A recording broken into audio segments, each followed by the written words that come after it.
예, 오늘 형제자님들과 함께 나눌 하나님의 말씀 제목은 그리스도인들의 경제생활입니다. 첫 번째 시간으로 오늘은 직업과 경제활동이라는 제목으로 말씀을 나누겠습니다. 그래서 이 경제와 관련돼서 우리의 어떤 물질과 관련돼서의 주제를 가지고 5주제를 나눠서 앞으로 말씀을 나누고자 합니다. 그래서 오늘 첫 번째로 직업과 경제활동이고 다음 주에는 나의 물질을 어떻게 사용해야 하나, 세 번째에는 교회 재정을 어떻게 사용해야 하나, 네 번째로는 경제적인 어려움이 닥쳤을 때라는 제목이고, 다섯 번째로는 투자의 달인 해갖고 투자법을 제가 설명드리겠습니다. 네, 자 이와 같은 주제인데 이제 오늘 첫 번째 시간. 자, 먼저 일과 관련돼서요. 우리가 이제 경제 활동을 해야 하는데 이 일하는 것이 주님의 뜻이라는 것을 우리는 확실히 알아야만 합니다. 데살로니가 후서 3장 10절부터 12절까지의 말씀인데요. 이것은 소리를 맞춰서 다 같이 한번 큰 소리로 읽어보겠습니다. 우리가 너희와 함께 있었을 때에도 너희에게 이같이 명령하여 누구든지 일하려 하지 않고는 먹지도 말라고 하였노라.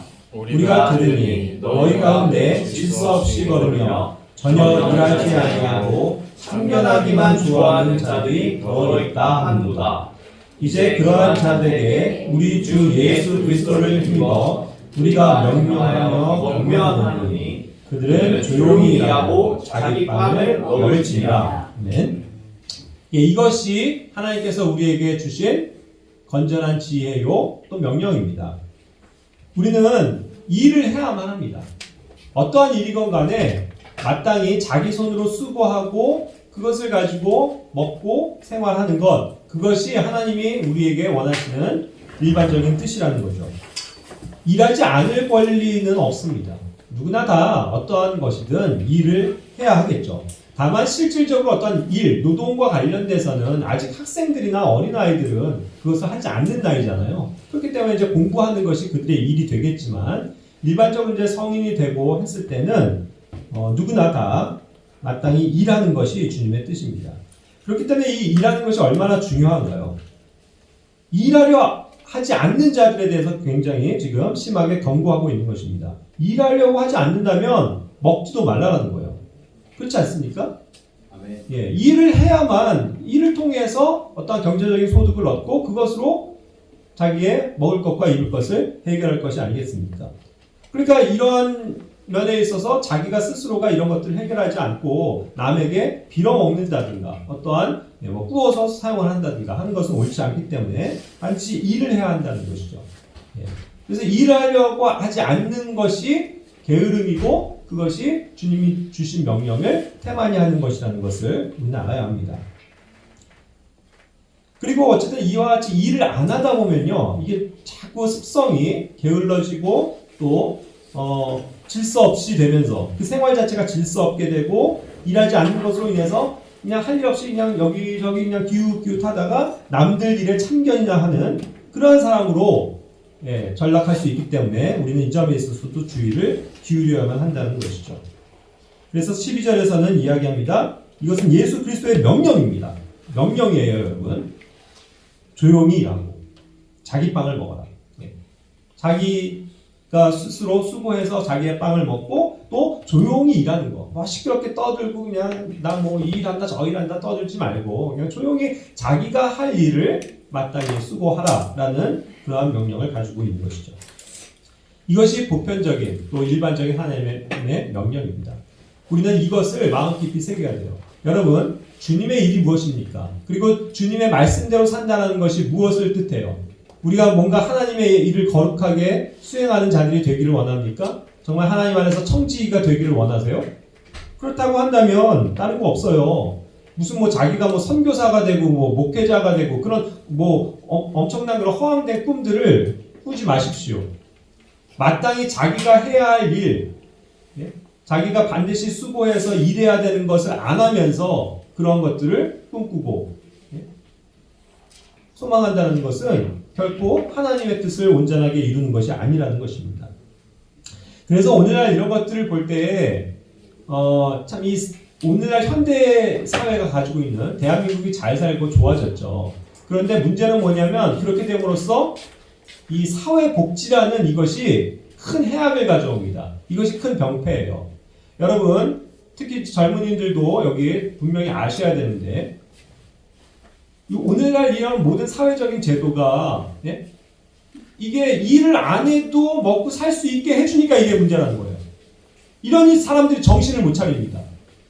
일을 안 해도 무슨 뭐 그런 백수 건달한테도 뭐 돈을 줘요. 지원을 해줍니다. 예? 그리고 일 조금 뭐 3개월만 하고 뭐 그만둬도 그냥 뭐 수당을 뭐 주고, 예? 그렇죠? 뭐 퇴직금을 주고, 또 실업수당을 주고, 또 그런 여러 가지 특혜들을 줌으로써 오늘날 일을 하지 않아도 살아갈 수 있는 시대가 됐죠. 솔직히 아무 일 안 하고 있는 그런 백수도 뭔가 이렇게 지자체에 잘 알아보고 찾아서 보면 돈을 받을 수 있는 것들이 있는 거예요. 5, 60만 원씩. 그러다 보니까 뭐예요? 청년들이 또 일부 사람들이 일을 안 해요. 일을 안 해도 그 정도면 그냥 받아서 그냥 뭐 임대되어진 그런 뭐 주거시설에서 살아갈 수 있으니까 이게 사람들을 병약하게 만든다는 겁니다. 이게 절대로 하나님의 뜻이 아니라는 거예요. 그래서 우리는 알아야 합니다.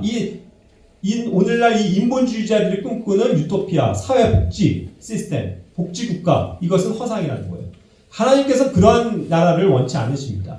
누구나 떳떳하게 자기 손으로 일해서 먹고 마시고 자기의 필요를 채우는 것, 그죠?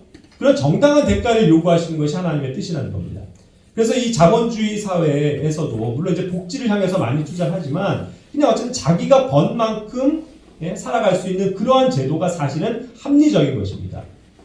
이게 아니다 보면 이제 이렇게 해서 이런 것들을 역으로 얘기하는 사람들은 뭐예요? 항상 평등을 주지 않았잖아요. 평등. 자기는 일 안 해놓고도 평등하게 자기가 받을 권리를 얘기를 해요. 그렇죠? 남들 돈 많이 번 사람들이 엄청나게 많이 세금 내는 것으로 자기들은 무임승차를 하려고 합니다. 그것은 결코 하나님의 뜻이 아니라는 것.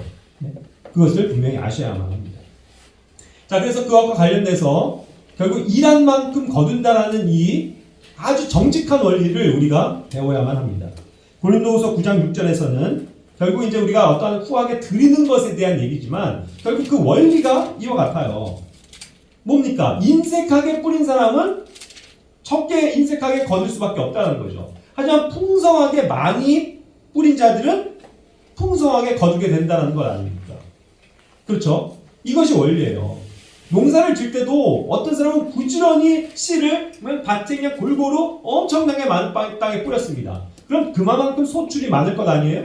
그렇죠? 일하기가 싫어서 그냥 땅에다가 대충 그냥 여기 심고 저기 심고 조금만 하고 아이고 이제 난 됐어 일 안 해.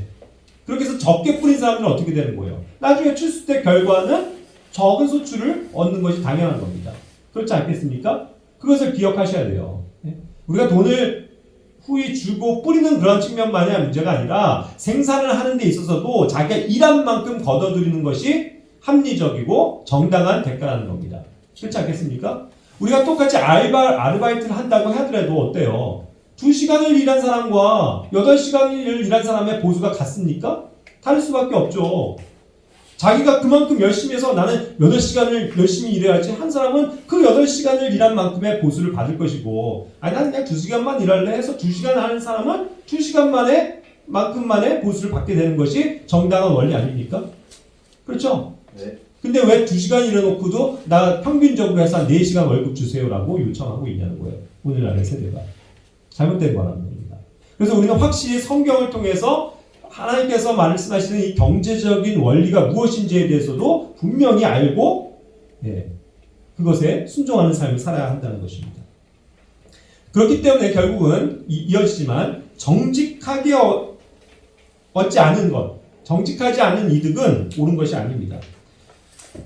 예수께서 22장 13절에서도 말씀합니다. 내가 얻은 정직하지 않은 이득과 내 한가운데 있던 내 피로 인해 내가 내 손을 쳤나니 거기에 한가운데 있는 그녀의 통치자들은 먹이를 약탈하는 이리들 같아서 정직하지 않은 이득을 얻기 위해 피를 흘리며 혼들을 면하는도다. 27절에서 또한 얘기합니다. 정직하지 않은 이득. 정당하지 않는 이득, 정직한 방법으로 얻지 않는 이득은 그렇기 때문에 옳은 것이 아닙니다. 하나님께서는 그걸 원하시지 않아요. 항상 우리는 정직하게 일한 만큼 대가를 얻는 것, 정당한 대가를 얻는 것이 중요하다는 것을 이해해야만 합니다. 정직하지 않은 이득을 우리는 꽤 많이 심심찮게 볼 수 있습니다. 뭐 예를 들어서요, 아주 쉽게 내가 어딘가에서 뭐 3,000원짜리를 사는데, 예? 3,000원짜리 사는데 5,000원짜리를 지불했단 말이에요. 그럼 얼마를 돌려받아야 됩니까? 2,000원 돌려받아야 되죠? 그렇죠? 그런데 이걸 그 받은 사람이 순간 그 종이를, 화폐를 5만 원으로 착각한 거예요. 그럼 얼마를 거슬러줘요? 47,000원을 거슬러주겠죠. 그렇죠? 5만 원짜리 착각했으니까. 그래서 막 정신없었고, 여기 거슬러 받으세요 하고 딱 받았는데 보니까 이 사람이 5만 원짜리를 착각해서 47,000원을 거슬러준 거예요. 이야, 신난다. 이거 오늘 횡재했다. 그래서 좋아할 겁니까? 그런 건 정직한 방법이 아니에요. 정직하게 얻은 게 아니잖아요. 마땅히 돌려줘야죠. 사장님, 이거 잘못 계산하셨네요. 제가 5,000원 드렸습니다. 그죠? 2,000원만 주시면 돼요. 정직해야죠. 부당하게 얻는 것을 자랑해서는 안 됩니다. 그것을 내 호주머니에 채워넣어서는 안 된다는 겁니다. 그렇겠죠. 우리가 회사 일을 하다가도 뭔가 정산을 해야 되는데, 떨어지지 않겠구만 3,000원 정도가 남았습니다. 그것도 정확하게 계산해서 자, 여기 3,000원이 남았습니다 하고 돌려주는 게, 회사에 돌려주는 게 맞지, 3,000원쯤이야 하면서 내 주머니에 넣기 시작하면 그것은 정직하지 않은 것입니다. 남의 것을 훔치는 거예요. 그런 것들이 안 된다는 거죠. 심지어는요, 우리가 그래서 길을 가다가 돈을 줍는 것도 마찬가지인 거예요. 예? 물론, 저도 그 정도는 이해합니다. 1,000원을 주셨어요. 그럼 그걸 어디 파출소에 갖다 주고 그럽니까? 그냥 1,000원 주었는데 그냥 하고, 그런 건 제가 이해가 갑니다. 그건 어느 정도 다 이해가 가시죠. 그런데 그런 것조차도 꼬맹이들, 아이들은요, 어때요? 가끔 그런 뉴스 보지 않습니까? 2, 3,000원 주었는데도 그걸 파출소에 가서 경찰 아저씨한테 아저씨 저 이거 주었어요 하고 정직하게 준 어린이 어때요? 나중에 학교에 착한 어린이상 받잖아요. 아이들은 오히려 순수해서 그것이 크고 작건 간에 자기 게 아닌데 주었기 때문에 그걸 파출소에 갖다 주겠다는 이 생각을 갖는 것이 얼마나 정직한 방법입니까? 우리는 어린아이들에게서 그런 걸 배워야 돼요. 그렇지 않습니까? 큰 액수면 돌려주지만 적은 액수니까 1, 2만 원 주는 건 공짜다 하면서 집어넣지 말고 그런 어떠한 정직한 방법을 항상 생각해야 한다는 것이죠. 어떠한 내가 습득한 물건에 대해서도요. 값비싼 무슨 핸드폰을 주었네. 그렇다고 해서 그거 가져가고 되팔고 하는 게 아니고 누군가의 소중한 것이니까 신고를 해줘야죠. 그런 것을 얘기하는 겁니다. 또한 관련돼서 불로소득도 있습니다. 불로소득도 정당한 것이 아닙니다, 여러분. 불로소득이라 함은 말 그대로 노동하지 않고 자기가 실제로 수고하지 않고 얻은 소득을 불로소득이라고 얘기하는 거예요. 그런 것들이 얼마나 많이 있습니까? 데살로니가전서 4장 11절 12절 우리가 너희에게 명령한 것 같이 너희는 조용히 지내며 너희 일을 하고 너희 손으로 일하기를 힘쓰라. 이것은 너희가 밖에 있는 자들을 향해 정직하게 걷게 하려 함이요 또 너희에게 어떤 것도 부족하지 아니하게 하려 함이라. 자, 여기에서 이 표현을 보세요. 자기 스스로의 일입니다. Your own business. 그죠? 자기가 마땅히 해야 되는 자기의 일. 그걸 하라는 거예요. 그렇죠? 스스로가 하는 어떤 업무, 일을 뜻합니다. 그리고 뭐예요? With your own hands. 너의 직접 그 손으로. 너의 손을 가지고 하는 그 일. 그것을 성경은 얘기하고 있다는 거죠. 그런 것으로 일하기를 힘쓰라라고 얘기하는 겁니다. 나에게 손 하나 까딱하지 않고 얻어지는 재물. 그죠? 나의 일로서가 아닌 남들에게 그냥 어떻게 해갖고 이득을 얻는 그런 방식들. 불로소득은 결코 옳은 것이 아닙니다. 그런 것들을 추구하는 것이 아니에요. 오히려 그런 것들이 없더라도 정직하게 걸었을 때 아무것도 부족하지 않게 하겠다는 것이 하나님의 약속의 말씀입니다. 믿으세요?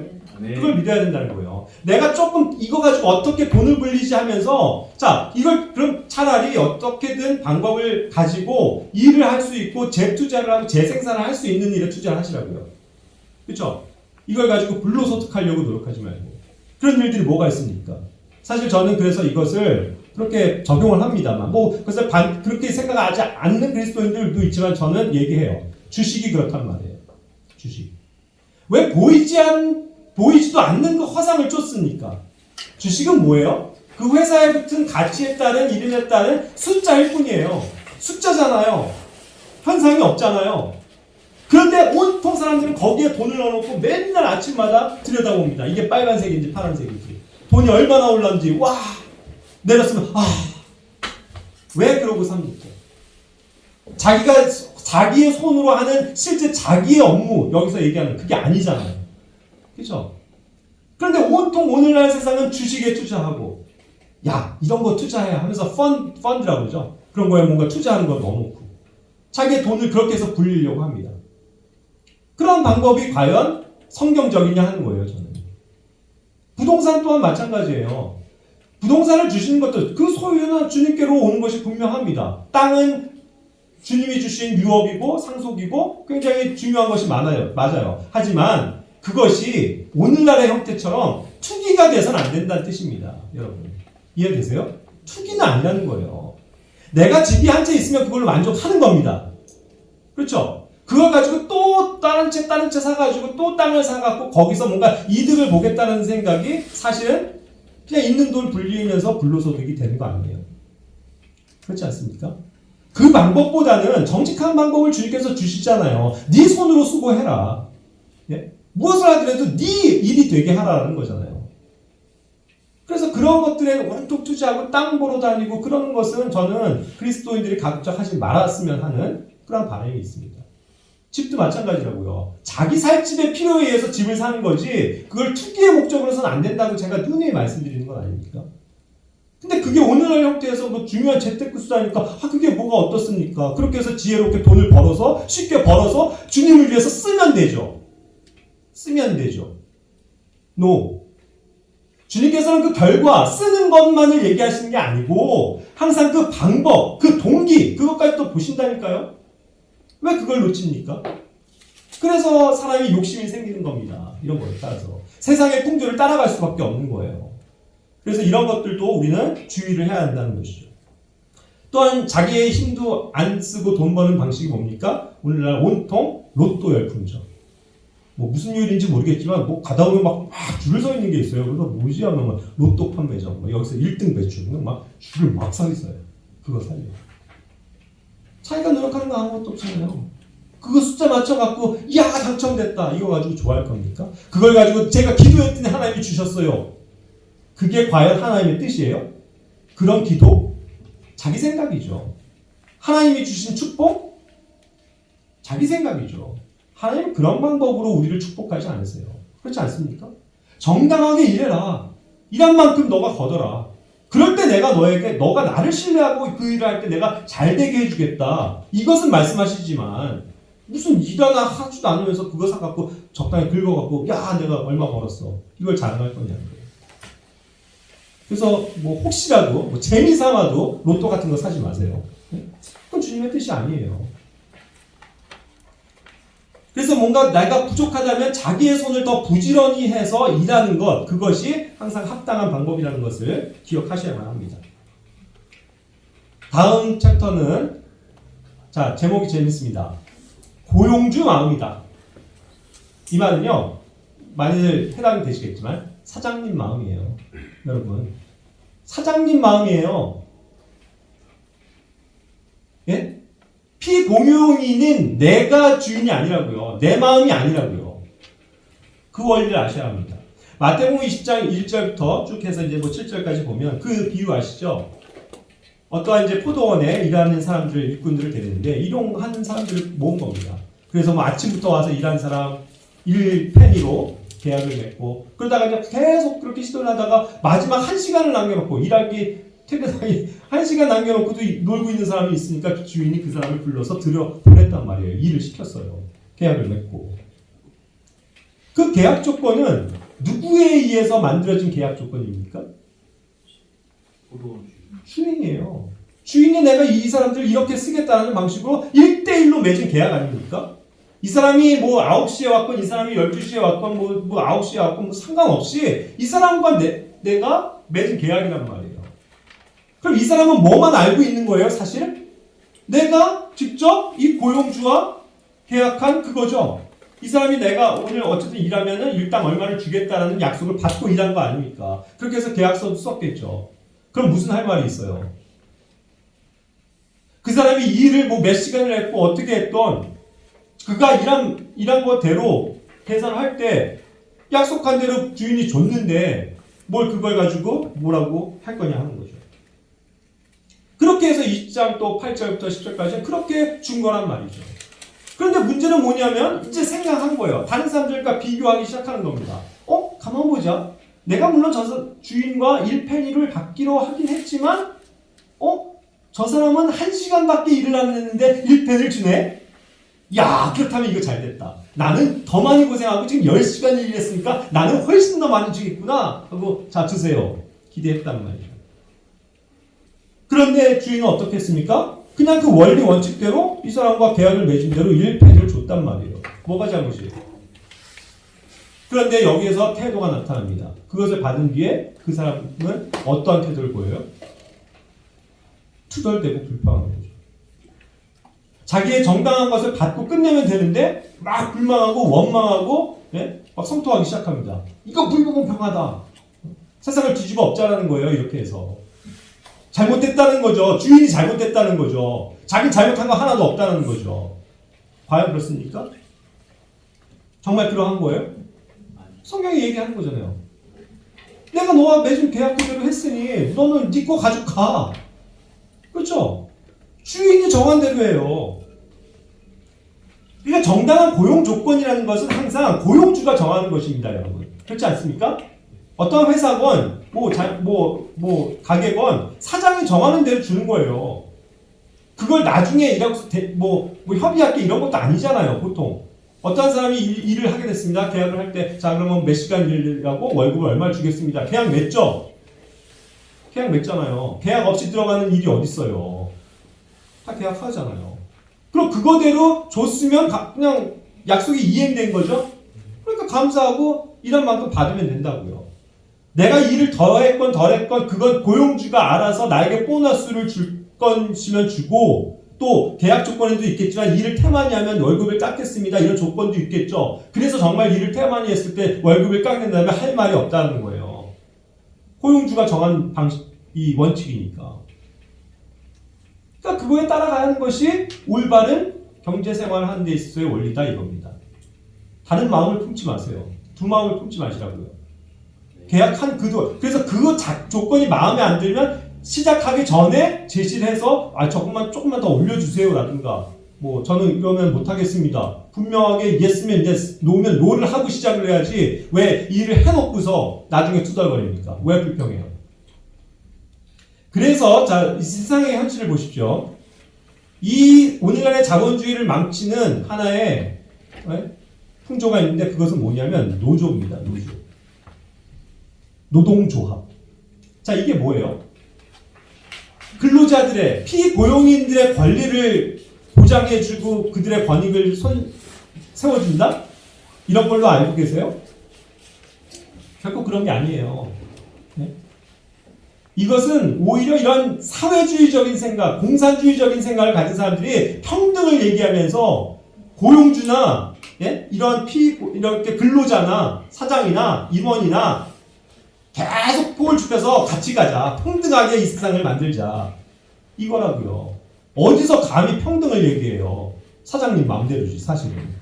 그렇지 않습니까? 사장이 그 회사를 피땀 흘려서 읽어놓은 거지 왜 거기에 들어가갖고 근로의 조건에 맞게끔만 일하면 되는데 거기서 투쟁을 하고 쟁취를 해갖고 또 월급 더 받으려고 하고 파업을 하고 회사를 막 악한 고용주인 척 해갖고 막 언론에 플레이를 하면서 왜 회사를 망칩니까? 그것은 하나님의 뜻이 아니에요. 혹시라도 여러분들 회사에 다니고 있는 회사에 또 가려고 하는 회사에 노조가 있다면 노조 가입하지 마세요. 노조 없이도 얼마든지 선량한 방법으로 그 근로자들을 위해서 노력하는 회사들 많습니다.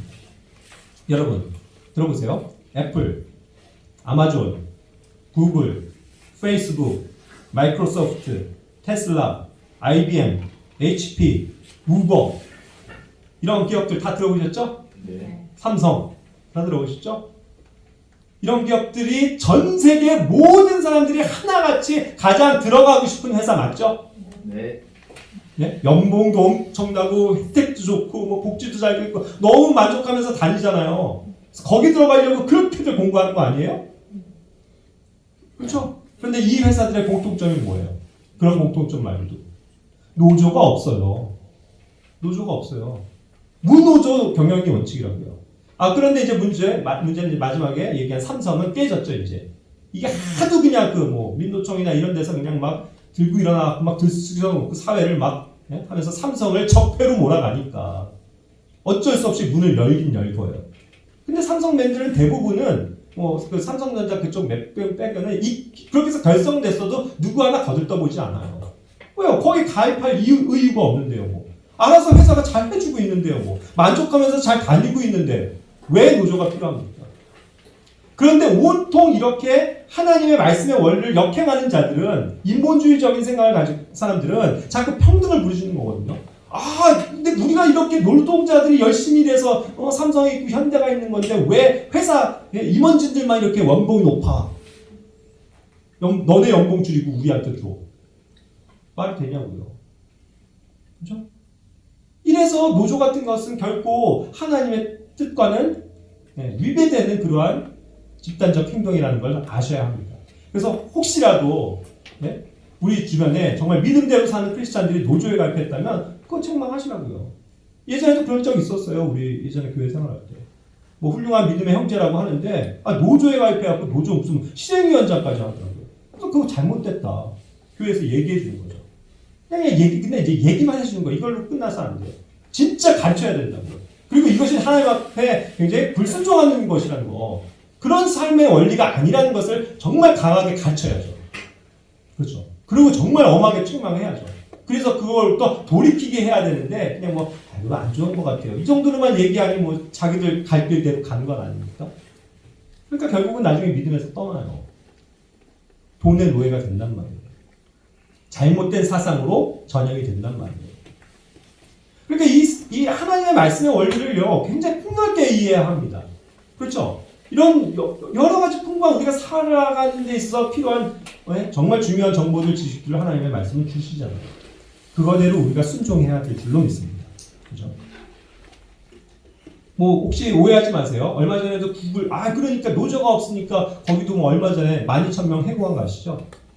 그렇게 되지 않습니까? 그래서 권익이 보장되지 않지 않습니까? 아니에요. 그건 노조가 있어도 마찬가지고요. 결론은. 그리고 미국 기업이 그렇게 허술한 기업들이 아니라고요. 구글 같은 데도 이거 미리 노동청 같은 데 6개월 전에 다 신고 들어가 있고요. 다만 그거를 그 전날 딱 해고하고 당일날 해고했다는 것 때문에 막 이슈가 되고 있는데 그것도 회사 방침이 그래서 그래요. 그런 큰 회사들은. 그런 특히 큰 회사 또 IT와 관련된 데들은 다 어때요? 보안이 생명이잖아요. 회사 기밀이 유출되면 안 되잖아요. 그러니까 6개월 전에 당신 해고합니다 하면 이 사람들이 어때요? 약삭빠른 사람들이 다 정보들을 취합해서 다른 회사 갈 거 아니냐고요. 그래서 그런 것들을 방지하기 위해서 그게 법적으로 또 보장이 돼요. 하루 전날 아니면 당일날 딱 해봅니다. 하는 거예요. 기밀이 유출 안 되고. 그러나 그렇게 해서 매몰차게 몰아가는 게 아니고 그런 기업들은 최소한 2개월에서 6개월치의 월급을 또 줘요. 퇴직금도 정산하고 또 실제로 더 보너스를 준다고요. 그리고 의료보험도 계속 6개월 동안 연장시켜주고 그렇게 하면서 다른 회사로도 얼마든지 가서 성공하십시오. 축복 블레싱 해주는 거지. 그렇게 이런 언론이 플레이하는 것처럼 그런 회사들이 다 적폐고 그냥 무조건 그냥 자본주의의 그런 아주 악행을 저지르는 그런 기업이라고 그렇게 보시면 안 된다는 겁니다. 그러니까 세상을 넓게 보셔야 돼요, 여러분. 언론만을 믿으시면 안 됩니다. 아시겠죠? 자, 또한 그렇기 때문에 고용주에게 우리는 순종해야 합니다. 자기 회사의 사장님, 자기 가게의 사장님, 그분들에게 순종해야 돼요. 에베소서 6장 5절부터 8절은 그것을 가르쳐 줍니다. 그런데 여기에서 이제 단일화의 마음으로 그래서 순종하라고 얘기했는데, 또 이것을 읽다가 보니까 이제 조금 오해가 생길 수도 있어요. 그럼 무조건 이제 고용주가 하라는 대로 순종해야 되겠구나. 순종하는 게 일차적으로 맞죠. 그러나 제가 항상 뭔가에 순종한다라는 것을 얘기할 때, 그 권위에 대해서 얘기할 땐 가장 우선적인 권위가 뭐라고요? 하나님입니다. 성경의 권위예요. 성경 말씀대로 말씀 안에서 주님의 뜻 안에서의 순종을 얘기하는 겁니다. 항상 순종을 얘기할 땐 제가 항상 강조하죠. 그래서 고용주가 나쁜 사장이에요. 악덕 사장. 그래서 진짜 막 남의 걸 훔쳐오게 하고 도적질하게 하고 다른 사람에게 해를 입히는 그런 일을 막 시키는데 그거를 순종하라는 뜻은 아니라고요. 그런 거가 있으면 과감하게 이거 사장님 잘못하는 거 아닙니까? 이거 부도덕한 건 아닙니까? 잘못됐습니다. 전 이거 할 수 없습니다. 하는 게 맞다라는 거죠. 그리고 잘 다니고 있던 회사의 회사 사장이 이제 우리 회사가 어려워져서 이제 일을 많이 해야 되니까 이제부터 일요일도 나오세요. 하면 어떻게 하겠냐고요? 네 알겠습니다. 순종하겠습니다. 그 순종을 얘기하는 거냐고요. 아니라고요. 제가 항상 얘기하지만 하나님 뜻 안에서의 주님이 원하시는 방법에 따른 순종을 얘기하는 거죠. 그랬을 때는 그것이 무슨 일이건 부당한 자기가 조금 힘들게 느껴지는 것도 순종할 수 있는 거지만 그렇죠? 그게 아닌 정말 주님의 뜻과 위배되는 것들을 이야기할 때는 순종할 수 없는 건 당연한 겁니다. 이해하시죠? 참고로 말씀드린 거예요. 자, 그래서 어쨌든 이렇게 순종을 하는데 베드로전서 2장 18절부터 20절에 보면은 이러한 내용이 나오는 거예요. 갔더니 자기의 상사 혹은 주인이 굉장히 까다로운 사람이라고요. 까다로운 사람. 그래서 이 사람이 자꾸 자기를 부당하게 대우해요. 부당한 일을 시켜요. 그런 일들도 있을 수 있죠. 그랬을 때는 여기에서 부당한 일을 당하는데도 하나님을 의식함으로써 고통을 견디고 참으면 감사할 거다. 오히려 참는 것에 대해서 얘기하고 있습니다. 하지만 이것이 뭘 얘기하는지를 정확하게 아셔야 된다는 얘기예요. 여기서 말하는 부당함이란 아까 얘기한 것처럼 부당하고 부정직한 그런 방법들을 일을 시키는 거를 알겠습니다. 순종하는 걸 얘기하는 건 아니고 여기서 부당하다는 건 그 개인에게 이 상사나 사장이 너무 까다롭고 막 지금 괴팍한 사람 있잖아요. 그러니까 막 그 사람을 막 악하게 좀 대우하고 막 좀 무시하고 막 모욕적인 발언도 하고 그것도 못해 하면서 막 욕도 하고 그럴 수 있죠. 그런 게 부당한 일이라고요, 사실. 근데 그것도 주님을 위해서 내가 참자, 인내하자. 그래서 참으면 감사할 일이라는 거예요. 그런 얘기입니다. 이해하시죠? 네. 그래서 여기서 말하는 거는 그 까다로운 사람이라는 것이 더 forward라고 하는 단어인데 이걸 찾아보니까 결국 성질이 뒤틀린, 성질이 아주 고약한, 심술궂은 이런 뜻이에요. 그러니까 정말 그런 사람들 있잖아요, 사장이. 진짜 고약하고 막 그래갖고 막 골탕 먹이고 막 직원들 좀 막 함부로 화대하고 그런 사람이 있을 수 있잖아요. 그런 거를 내가 난 이런 데서 못 다니겠어 하면 그냥 정직한 방법으로 사표내는 거고 아니면 그냥 내가 그걸 가지고 불평하고 막 그러진 않고 그냥 꼭 참고 지내는 것이 감사한 일이라는 것을 얘기하는 겁니다. 그래서 여기서 얘기한 부당한 것도 wrongfully라고 해서 부당하게, 부정하게 대하는 거, 그죠? 모욕적으로 혹은 일부러 힘든 일을 시킨다든가 아니면 또 그 사람 마음이니까 인사에 불이익을 당할 수도 있겠죠. 내가 이번에는 뭔가 과장으로 승진할 줄 알았는데 이 사람이 나를 조금 복잡지 않게 봐갖고 나를 탈락시키고 나보다도 못한 사람을 올릴 수 있어요. 이런 게 사실 부당한 일이긴 하죠. 근데도 그래 참자. 이럴 수 있는 것은 또 그의 믿음이기 때문에 하나님께서는 그것을 귀하게 여기시고 있죠. 그런 것들을 얘기하는 겁니다. 자, 이제 직장 생활을 한다면 또 여러 가지 경제 생활을 할 때 마찬가지지만 건전한 윤리가 어떤 것일까요? 디모데전서 6장 1절부터 그렇죠? 거기에서 보면 뭐예요? 역시 주인들을 존경받기에 합당한 자로 여기고 존경해 주라는 거죠. 그렇죠? 그리고 또 행여는 이런 것들도 있습니다. 자기를 고용한 그 주인이 형제예요. 그리스도인이에요. 같은 믿음을 가진 사람입니다. 심지어는 같은 교회 성도일 수도 있어요. 그런 경우도 많죠? 그랬을 때 사람들이 심리적으로 저분은 우리 형제님이니까 우리 교회 장로님이니까 나한테 좀 특혜를 주겠지 하면서 그런 것들을 얕잡아보고 일을 태만히 하고 내가 더 많은 혜택을 누리려고 하는 것은 옳은 거예요, 아니에요? 그게 아니라는 거예요. 그건 정당하게 공과 사가 구분이 돼야 됩니다. 그런 것들 얘기하는 겁니다. 그리고서 디도서 2장 9절 10절에서도 보면은 순종도 하지만 또 뭐예요? 그들을 매우 기쁘시게 하는 자가 되라. 사장님을 좀 기쁘시게 하는 그러한 일꾼이 되시길 바랍니다. 말대꾸에 하지 말라고 그랬잖아요. 그러니까 사장님이 뭐 하나 시켰어요. 사장님 왜요? 그걸 제가 왜 해야 돼요? 꼭 지금 해야 돼요? 예? 이런 식으로 말대꾸 하지 말라는 거예요. 그래요. 방금 MZ세대 했는데 자기 주장을 막 펼치는 그런 젊은 세대들 좋은 게 아니에요. 그런 방식은 하나님께서 기뻐하시는 방법이 아닙니다. 일단 듣고 하면서 그러면서 이제 좋은 마음으로 또 순종할 걸 순종하고 조금 합리적이지 못한 것 같은 건 뭐 뒤로 가서 조용하게 사장님 근데 이거는 좀 이런 거 아닐까? 조용히 얘기하면서 갈 수 있는 그런 지혜가 이제 필요한 거죠. 10절에도 얘기합니다. 훔치지 말라고. 사장님 안 계시다고 해갖고 돈통에서 슬그머니 10,000원씩 가져가는. 근데 실제로 존재하잖아요. 그렇게 해갖고 나중에 뭐 적발돼가지고 잘리기도 하는 그런 사람들이 많습니다. 우리 그리스도인은 그래서는 안 되는 거죠. 항상 모든 일에 선하게 충성된 것들을 보여줘야 됩니다. 그래서 말씀하시는 거예요. 자, 그리고 이제 어떠한 그 일과 관련해서 직업을 하고 갖고 또 돈벌이를 하는 데 있어서도 주님의 선하신 뜻 안에서 그런 것을 얻어야만 합니다. 사도행전 16장 16절의 말씀에 보면 이와 같은 식으로 많은 이득을 얻는 사람이 있었어요. 뭐냐면 점치는 소녀 아시죠? 막 악한 영을 통해서 어쨌든 예언하고 그래갖고 점을 쳐가지고 떼돈을 벌게 해주는 거예요. 그런 사람들이 있었다고요. 그걸 이제 바울이 딱 그에게서 이제 영이 나오게끔, 악한 영이 나오게끔 해서 이제 평상으로 돌아가 버렸죠. 그러니까 이제 이득이 없어지니까 이 사람들이 막 바울을 대적하고 공격했던 거 아닙니까? 근데 오늘날 우리도 이럴 수 있다고요. 정당하지 못한 방법으로 돈을 얻을 수 있다는 거죠. 이러한 일들은 해서는 안 되는 일이겠죠. 사도행전 19장 18절 19절도 자기가 예전에 하던 일들이 사실 악한 일이고 하나님의 뜻의 일이 아니라면 예수 그리스도를 믿고 구원받고 거듭난 이후에는 생각이 바뀌어야 돼요. 그렇지 않습니까? 내가 하던 일이 이게 정말 주님을 기쁘시는 일이 아니었구나 하고 술집을 하던 사람이 술집을 폐업을 해버리는 거 그게 맞다는 거죠. 그렇죠? 그래서 옛날에 그 부흥의 역사의 간증들을 보면 그런 일들이 있었다고요. 마을에서 막 술집을 하는 사람들이 다 회개하고 주님께로 돌아와서 술집 같은 거 다 처분하고 없애고 그런 것이 정상적인 방법 아니겠습니까? 그런 면에 있어서 우리는 아주 건전한 그런 주님이 원하시는 직업들을 얻어야 된다는 겁니다. 또 그런 예도 실제로 사도행전에 나오지만 이제 금은 이렇게 세공업자들이 있었잖아요. 세공업 하는 게 뭐가 잘못된 겁니까? 그런 일도 할 수 있죠. 하지만 내가 세공업자인데 어떠한 사람들이 막 1억 원어치 주문을 했어요. 우와! 딱 봤더니 불상을 제작해달래요. 그럼 하겠습니까, 여러분? 불상을?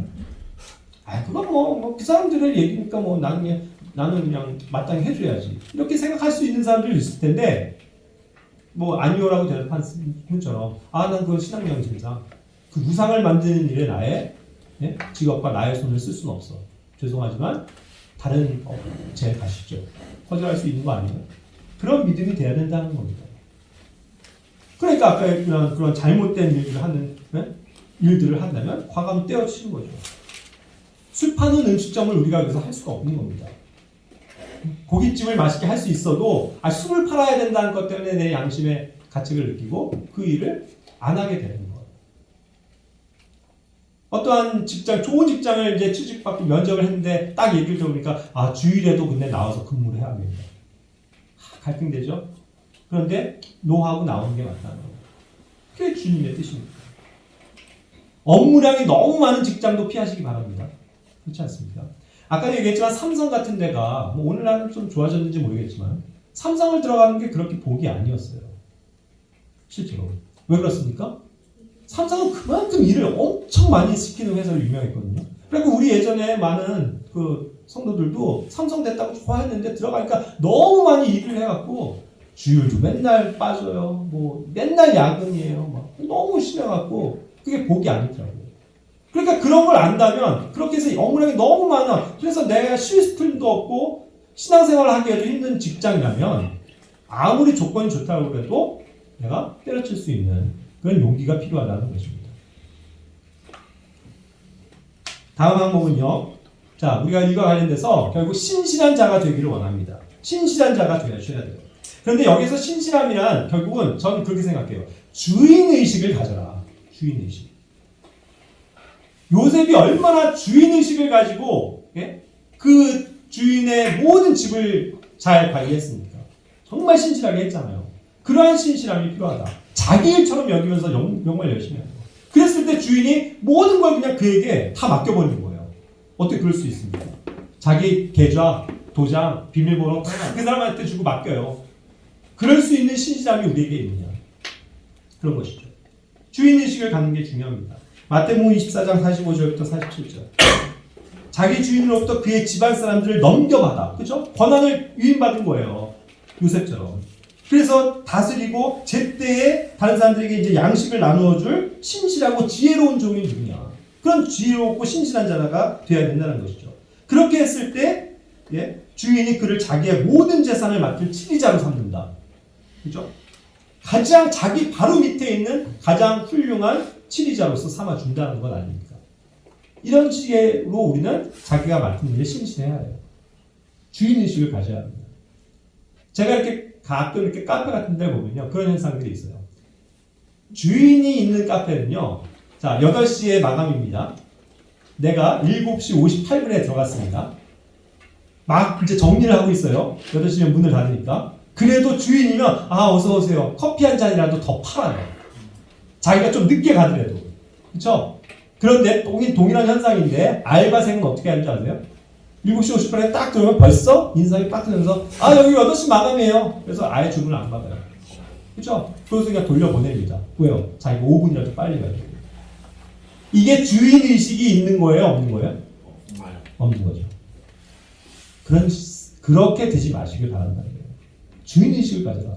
내가 내 가게여서 내가 그래 한 사람이라도 더 팔아야지. 이 생각 가지면 왜 그 사람을 돌려보냅니까?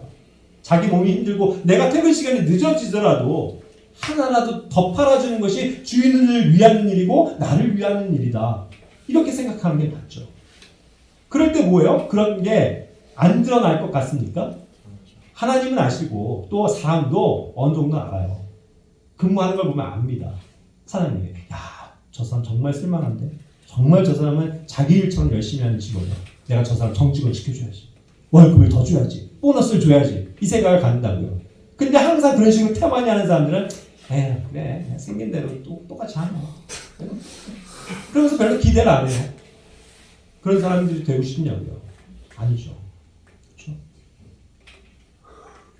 그렇기 때문에 누가복음 16장 10절에서 12절에서도 가장 적은 일에도 적은 것에도 신실해야 된다는 걸 얘기하는 겁니다. 그랬을 때 나중에 하나님께서는 큰 일도 그에게 맡겨주신다는 이 원리를 우리가 분명히 배워야죠.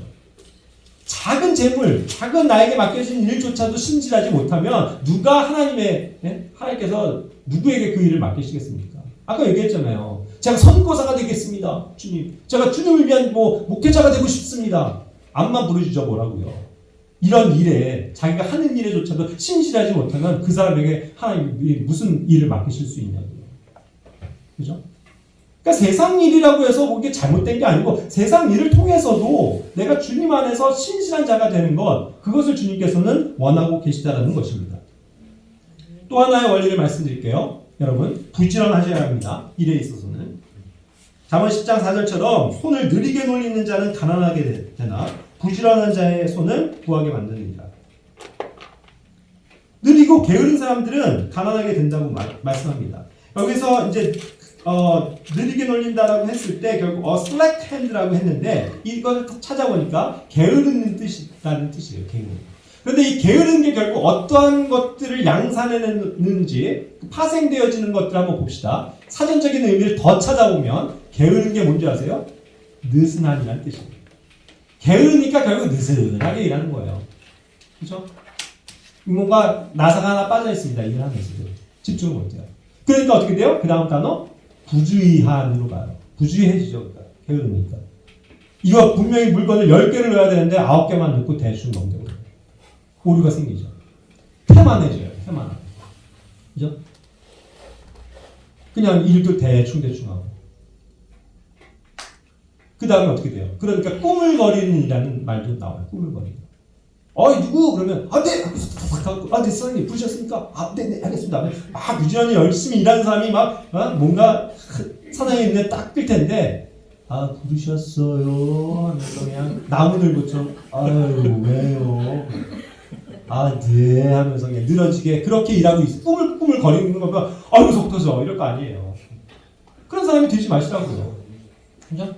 그러니까 또 하나의 단어로 넘어가는데 연계된 게 활기 없는 이라는 뜻이에요. 활기 없는. 그렇죠? 힘들어 죽겠네. 이러고 있으니 활기가 있어요?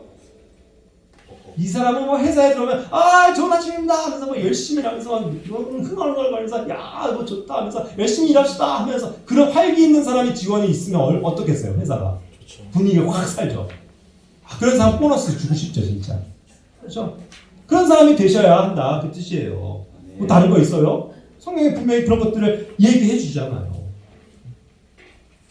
그래서 잠언 12장 27절에 보면 게으른 사람은 자기가 사냥해서 잡은 집 것도 굽지 않는다고 그러잖아요. 그 정도로 게을러져요. 하긴 했는데 그걸 또 섭취하는 것까지는 못해요. 에서가 그랬잖아요 사실. 사냥 기껏 해가지고 힘들게 잡아놓았지만 지쳤어. 이제 만사가 귀찮아. 거기에 너무 소진했어. 그래서 자기가 요리를 해먹을 기운조차 없는 거예요. 그러니까 동생이 야 그거 뭐냐 파죠? 나 한 그릇 줘. 장사권을 팔아버리잖아요. 그렇게 될 수 있다는 거죠. 잠언 22장 29절에서는 자기 업무에 부지런한 사람을 내가 보느냐 그는 왕들 앞에 설 것이요 라고 했어요. 역시 자기 비즈니스입니다. his business. 비즈니스는 그래서 긍정적인 말도 있고 또 부정적인 영역도 있는 거예요. 성경에서. 자기의 업무, 자기 하는 일 그것에 부지런해야 된다는 거죠. 그럼 왕 앞에도 서게 되는 그러한 위치에 서게 된다는 것이죠. 자, 그랬을 때 이제 이 비즈니스와 관련해서 마지막으로 자기의 비즈니스 한번 찾아볼까요? 비즈니스라고 하고 창세기 39장 11절에 보면 요셉이 여기서 이제 자기 his business 자기 일을 보려고 집에 들어갔다고 했어요. 여기서 이 비즈니스라는 거 his business라는 게 결코 긍정적인 게 아닙니다. 사실. 자 보세요. 요셉은 자기 일에 신실했기 때문에 그것은 맞는데 이게 함정이 있었다. 그 일이. 그렇죠?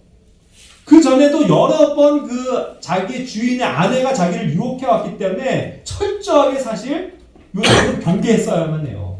아무리 자기 일이어도 이거 지금 이 시점에 여기 들어가면 안 되겠는데 하고 캐치하고 그 일을 멈췄어야 됐다고요. 사실. 그죠? 그런데 자기 일을 그냥 신실하려고 자기 일이니까 집으로 들어갔다고요. 아무도 없는 집에. 그러니까 거기 누가 있어요? 아니나 다를까 그를 유혹하는 주인의 아내가 딱 그 유혹을 하는 거죠. 그렇게 해서 이제 함정에 빠지죠. 모함을 받게 되잖아요. 그래서 꼭 자기 업무를 너무 신실하게 한다는 것이 뭐 결코 100% 좋은 건 아닙니다. 때에 따라서 그것을 경계해야 될 일들도 생기게 된다는 것. 그렇지 않습니까? 또한 신명기 24장 5절에서는 아까 같이 이제 위험한 업무도 있을 수 있지만 또 뭔가는 좀 그 업무 자체를 쉬어야 되는 때도 있다는 걸 가르쳐 주죠. 뭡니까? 군사로서 이제 전쟁에 나가야 되는데 아무리 전쟁에 나가는 일이 중요하더라도 그 사람이 결혼한 신혼이면 면제를 시켜줬다고요. 그 업무에서 배제시켜줬다고요. 좀 쉬도록. 가정에 충실하도록. 그렇죠? 그것도 필요해요. 너무 뭐 사역 우리가 뭐 모든 일 이거에 쫓아가다가 보면 지칠 수 있거든요.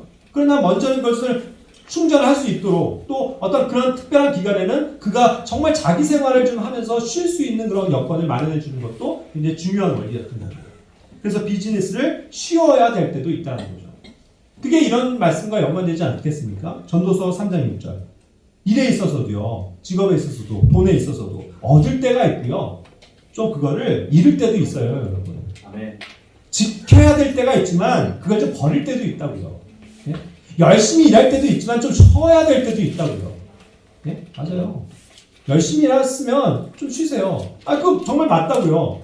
자, 성경에서 왜 안식년이 중요해요? 6년 동안 땅을 열심히 경작하고 7년째에는 땅을 놔둬버리는 거예요. 땅도 좀 쉬어라 이거예요. 땅조차도. 그런데 우리 인간은요. 쉴 새 없이 일하잖아요. 그래서 내가 어느 정도 일하고 좀 쉴 수 있는 것도 주님이 주신 복입니다, 여러분. 그럴 수 있는 환경이 된다는 건 굉장히 감사한 거죠. 그래서 나 이번에 모처럼 휴가 일치를 받았어. 얼마나 좋아요. 꿀 같죠. 그럴 때 좀 리프레시 하기 위해서 뭐 여행도 가고 맛있는 것도 사 먹고 푹 쉬고 그래서 다시 열심히 일하고 이게 얼마나 좋은 원리입니까? 그죠? 자, 직업을 선택할 때 고려하시기 바라요. 성경은 두 가지의 패턴을 얘기합니다. 두 가지 다른 양상이에요. 야곱과 에서입니다. 물론 다른 예들이 있지만 저는 대표적으로 이것만 얘기해요. 야곱은 어떤 자입니까? 양치는 사람이었어요. 에서는요, 사냥하는 사람이었습니다. 성경적인 의미로 보자고요. 양치는 것이 주님의 편입니다. 사냥이 주님의 편이 아니에요. 사냥꾼, 그 유명한 사냥꾼 니물롯 아시죠? 사냥할 수도 있는 자유가 있지만 사냥을 하는 사람보다는 가만히 이렇게 어린 양들이나 키우는 양치기가 좋다 이거예요. 그래서 그 야곱은 어디에 어떻게 삽니까? 장막에 거했더라라고 얘기하는 거죠. 그냥 그 울타리에서 장막에 편안하게 그렇게 생활하는 거예요. 그런 일을 택한 거예요. 하지만 에서는 어디에서 기거해요? 대부분 들에서 기거하잖아요. 들 사람이 되었다라고 얘기하죠. 주님이 주신 장막 안에 거하지 않고 저 세상 밖으로 여기저기 그냥 부지런히 비즈니스를 위해서 뛰어다니는 거예요. 틀 사람이 돼서 여기저기 뛰어다니면서 막 사냥하고 막 남자답게 멋있어. 뭐 난 역시 힘이 있어. 난 대단해. 그런 능력 있는 사람으로 세상에서 좀 드러나길 원한다. 두 가지가 있다면 여러분들은 어떠한 일을 택하시겠어요? 돈은 아마 사냥꾼이 많이 받을 거예요. 그죠? 양치는 사람은 쥐꼬리만 하는 월급밖에 못 받을지 몰라요. 하지만 그게 편안한 사람 아닐까요? 뒷사람은 교회 생활 잘 할까요? 양치는 사람이면 하고서 일요일에 말하자면 주일에 양들 너네들 좀 쉬어 이렇게 해놓고 교회 생활 하면 되겠죠. 근데 뒷사람은요. 야 오늘도 나가서 내가 그래야 될 거 아닙니까?